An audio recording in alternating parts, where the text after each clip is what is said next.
Taylor's branch line runs up from a connection at the main line at Denville all the way down the coast to Glendale Seaport. She loves her branch line and runs it with her friends. There's Chelsa, a 280 Consolidation, Michelle, a 282 Mikado, and Krista, a 462 Pacific type locomotive. They all work hard to make sure the branch line runs efficiently. One Saturday afternoon, they were busy at the seaport when Larry puffed in with a freight train.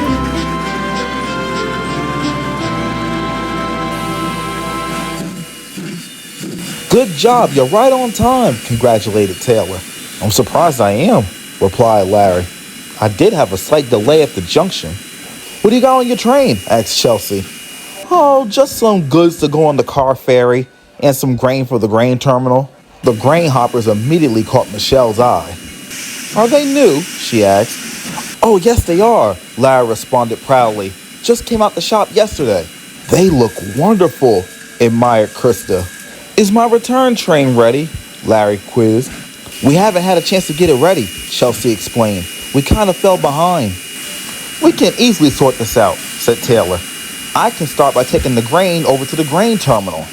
"That's a great idea," puffed Chelsa. "I can take the rest of the cars to the car ferry." "And Larry, I can help you find your freight cars," Krista suggested. "If you help me prepare my passenger train after we're done." "That's fine," Larry agreed. "That's settled then," said Taylor. "I would like to help," sighed Michelle, "but I have to pick up a military train in a few minutes. If I'm late with that train, I would have to deal with Bradley, the military diesel."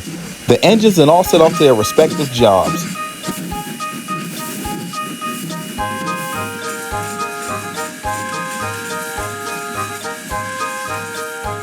Taylor puffed across the harbor all the way to the grain terminal. When she got there, the cars were unloaded one by one.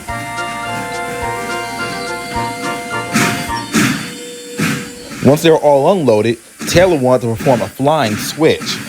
So she shoved the cars as hard as she could to get them rolling. But the strangest thing happened. The cars got rolling, but they rolled faster and longer.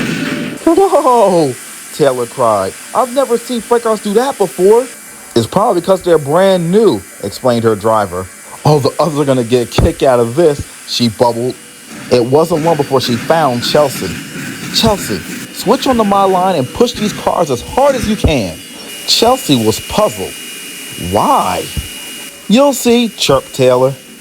Taylor left the hopper cars just past the switch so Chelsa could get to them. Chelsa built up enough steam and bumped the cars hard. And they did the same thing. "Wow!" exclaimed Chelsa. I've never seen freight cars do that before."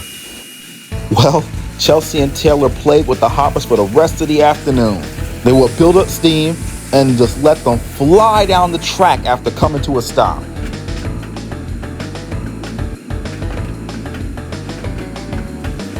And when Michelle and Krista came back, they began doing it too.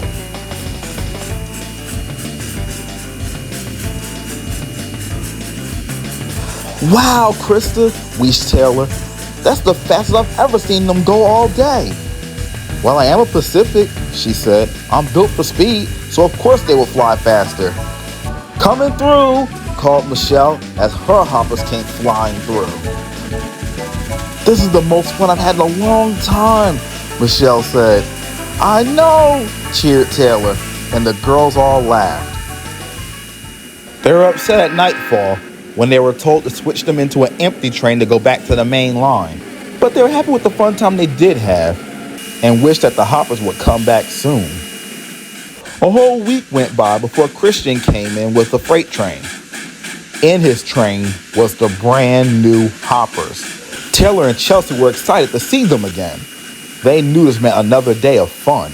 "Christian," called Taylor, "go ahead and take your freight cars to the car ferry. I'll handle your grain hoppers for you." "Thank you," replied Christian. "That means I could get back to the station early before my passenger train."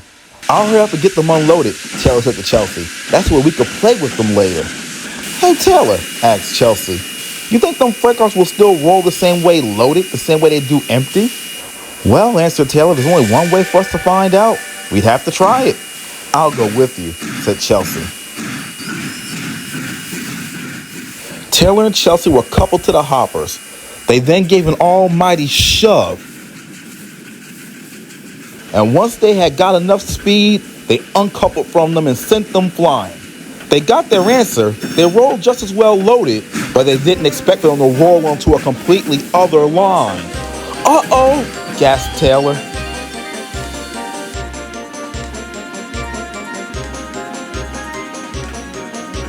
The hoppers were headed straight for Krista, who was coming up from the ferry terminal pulling a passenger train. "Oh my goodness," she shouted.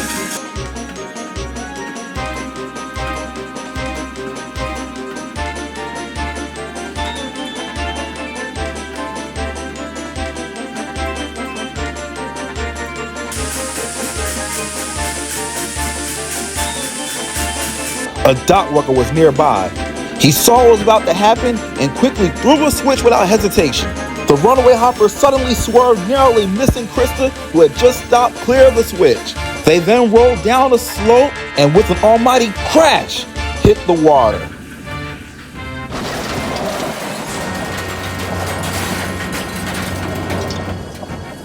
Taylor and Chelsa raced over to see if there was something they could do.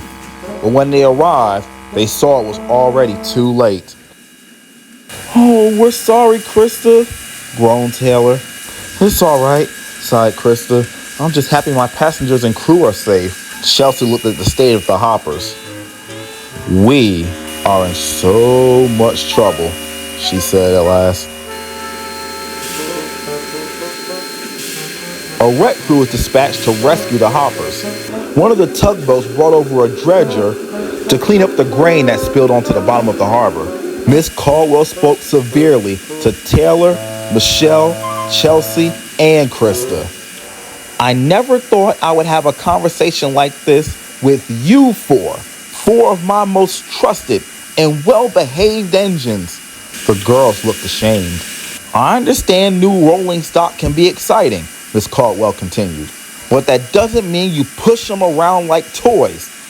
This is a seaport, not a carnival on the boardwalk. I figured you four would know better." "Yes, Miss Caldwell. We're sorry, Miss Caldwell," the engines apologized. Because the four engines had solid records, Miss Caldwell let them all off with a stern warning. But although Miss Caldwell had let them off the hook, the other engines weren't going to do it so easily. "These two tankers coupled to me are brand new," explained Larry. "Please don't send them flying off the quayside." And he puffed away laughing. Taylor, Chelsa, Michelle, and Krista don't take the teasing to heart and actually laugh along with the engines. When they look back on it, they realize how silly they were to get overly excited over some new freight cars.